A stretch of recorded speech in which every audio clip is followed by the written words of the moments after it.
تو ان کے بھی تحفظات تھے، اور کچھ لوگ یہ بھی رپورٹ کرتے ہیں کہ اسٹیبلشمنٹ کو بھی اسحاق ڈار صاحب کی پرفارمنس پسند نہیں آئی تھی۔ تو یہ کل ملا کے اس دفعہ جب ان کی فارم 47 کے تحت حکومت بن رہی تھی تو اس موقع پہ اسحاق ڈار صاحب کو وزیر اعظم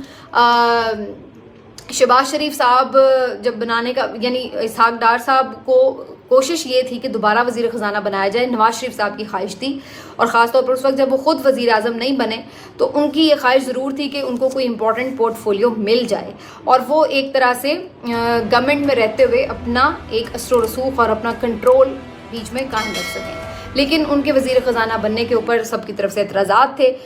پیپلز پارٹی کے، اور جس طرح میں نے ابھی سارے آپ کو بتائے۔ تو اس کے بعد طے یہ پایا کہ جی چونکہ اب وہ سمدھی ہیں، ان کو کچھ نہ کچھ تو امپورٹنٹ رول دینا ہی ہے، تو لہٰذا ان کو وزیر خارجہ بنا دیا گیا تھا۔ ابھی بھی وزیر خارجہ بننے کے بعد بھی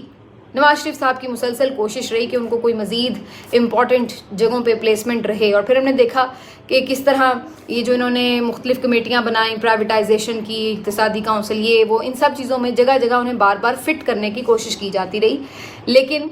بعض ازاں ان کو ہٹانا پڑتا تھا، اور پھر ظاہر ہے فیصلے کو ایک بندہ تو کر نہیں رہا، انہیں اسٹیبلشمنٹ کی بھی سننی پڑتی ہے، زرداری صاحب کی بھی سننی پڑتی ہے، اپنی بھی پارٹی میں 100 ڈفرینسز آ جاتے ہیں،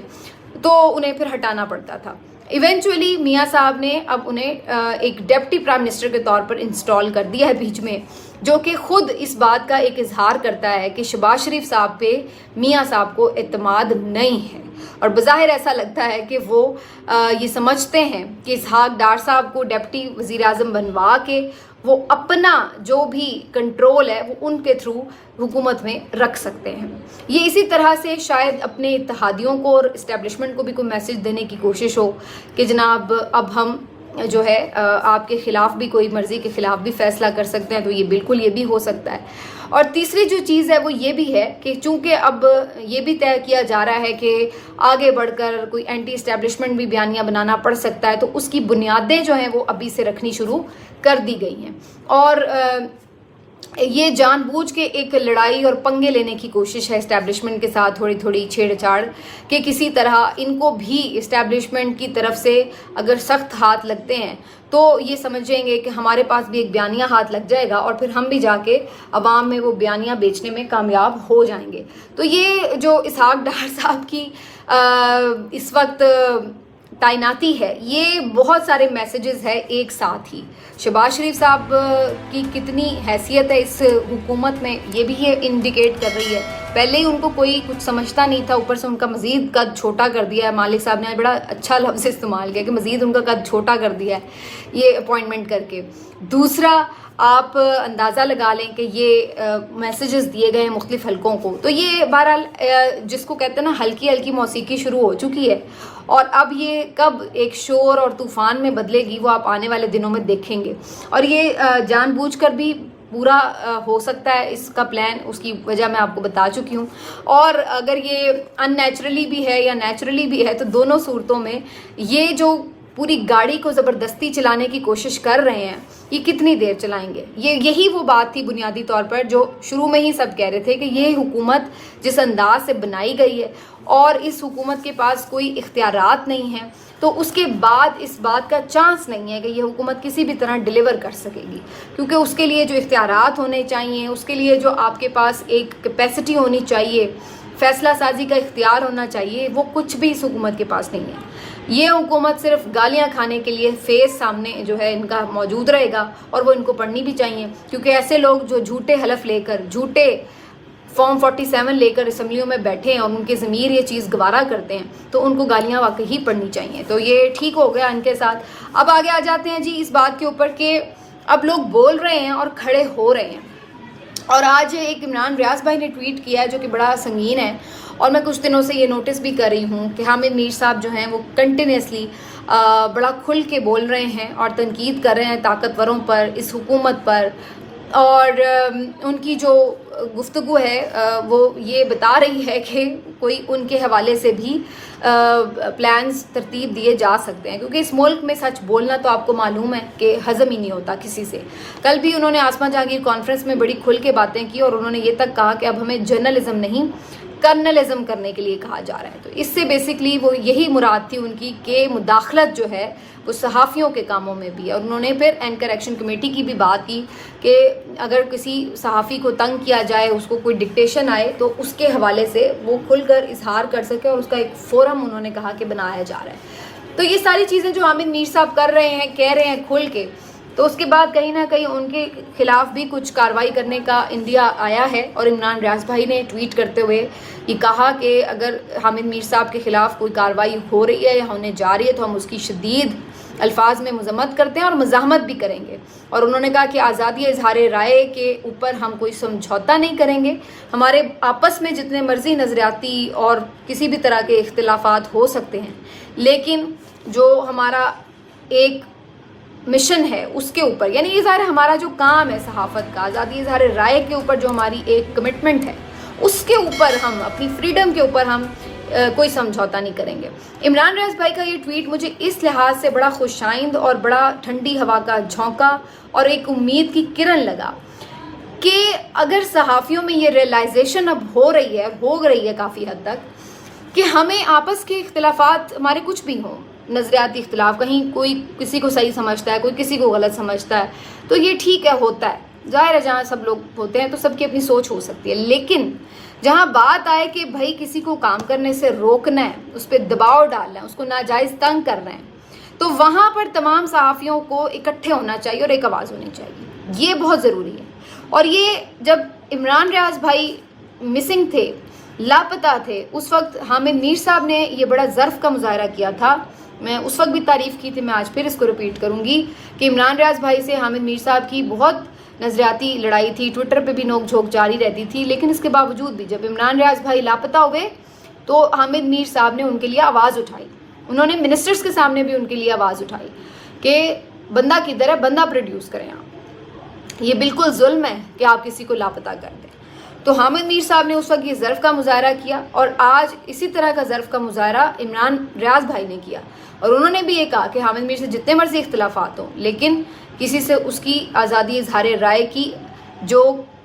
اس کی رائٹ ہے وہ نہیں چھینا جا سکتا, اور ہم اس کے خلاف کھڑے ہوں گے. تو یہ بڑی اچھی بات. اور اگر یہی چیز ہر ادارے میں آ جائے, دیکھیں عدلیہ بھی اب اسی چیز کی طرف آہستہ آہستہ اکٹھی ہو رہی ہے کہ جج صاحبان کو اگر کوئی دھمکی لگاتا ہے, مداخلت کرتا ہے, اگر سب اکٹھے ہو کر کھڑے ہو کر یہ پیغام دیں کہ بھئی ہم آپ کی بات نہیں سنیں گے اور ہم سب اس کے اوپر بالکل ہماری زیرو ٹالرنس ہے, یہی بات اگر میڈیا کرے, یہی بات اگر بیوروکریسی کرے, تو مداخلت کیسے ہوگی؟ مداخلت یہ تو نہیں ہوتی کہ ہر جگہ ڈائریکٹ وہ خود گھس آتا ہے کوئی, آپ ہی کے اندر لوگوں کو استعمال کیا جاتا ہے نا, تو پھر مداخلت ہوتی ہے. تو جب ایک کھڑا ہو, جب دو کھڑے ہوں, جب چار کھڑے ہوں, جب پورا ادارہ کھڑا ہو,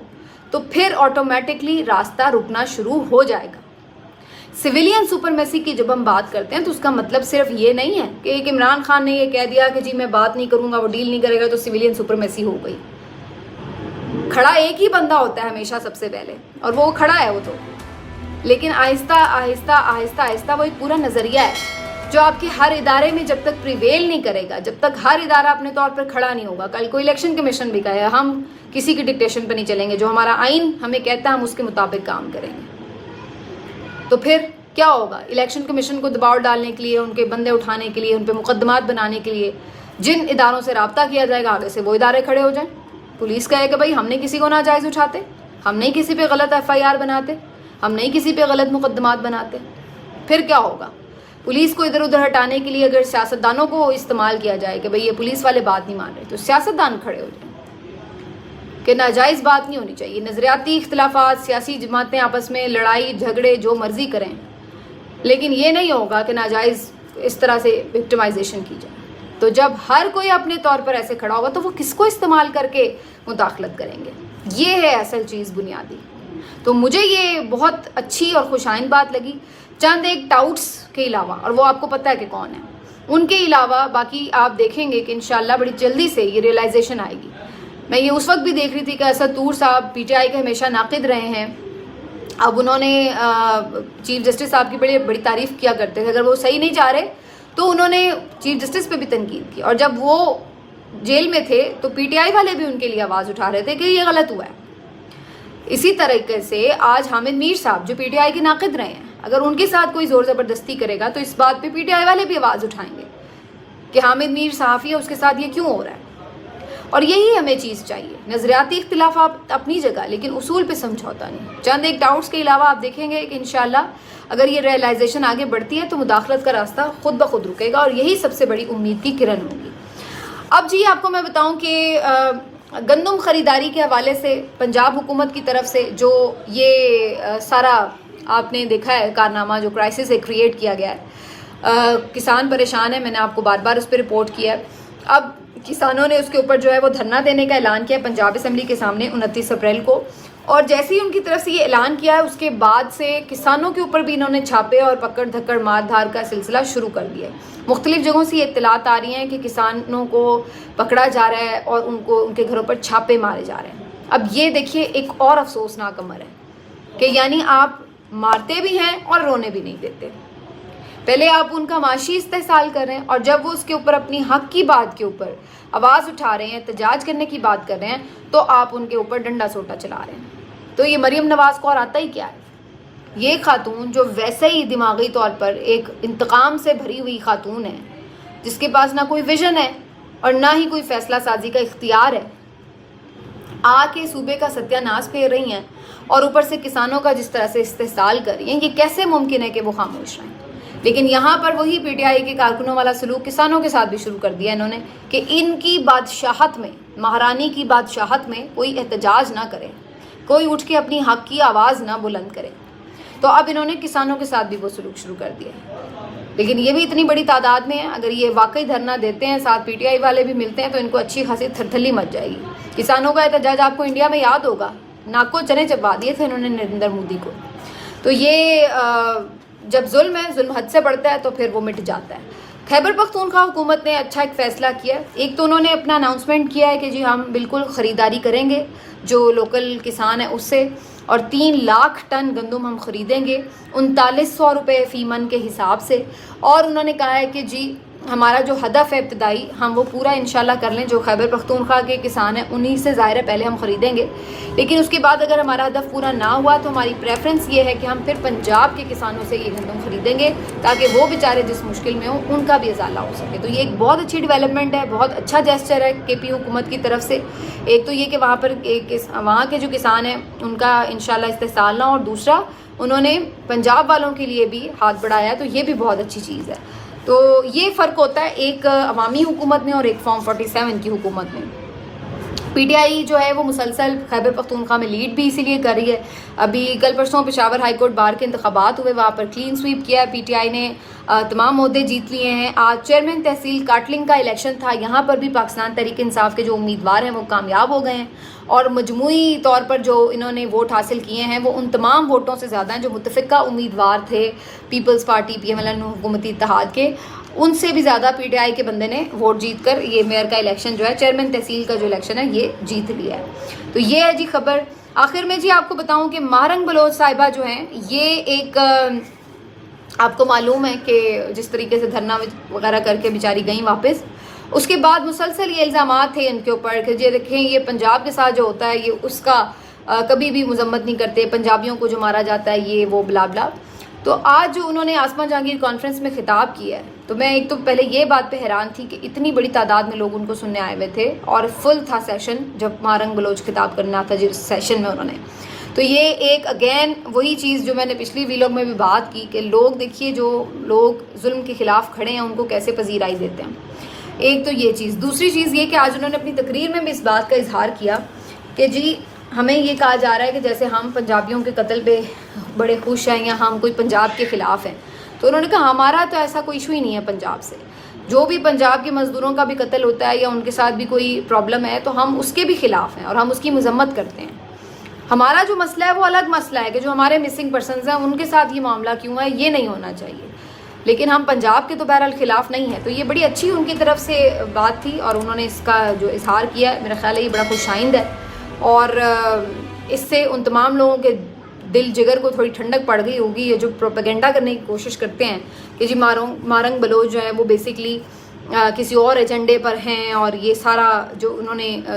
کیا تھا کہ دھرنا وغیرہ یہ سب کوئی پلانٹڈ کارروائی تھی وغیرہ وغیرہ، تو اس طرح کی بہت ساری باتیں کرتے ہیں یہ، لیکن انہوں نے اس گفتگو میں کم از کم اس تاثر کی کافی حد تک نفی کر دی ہے۔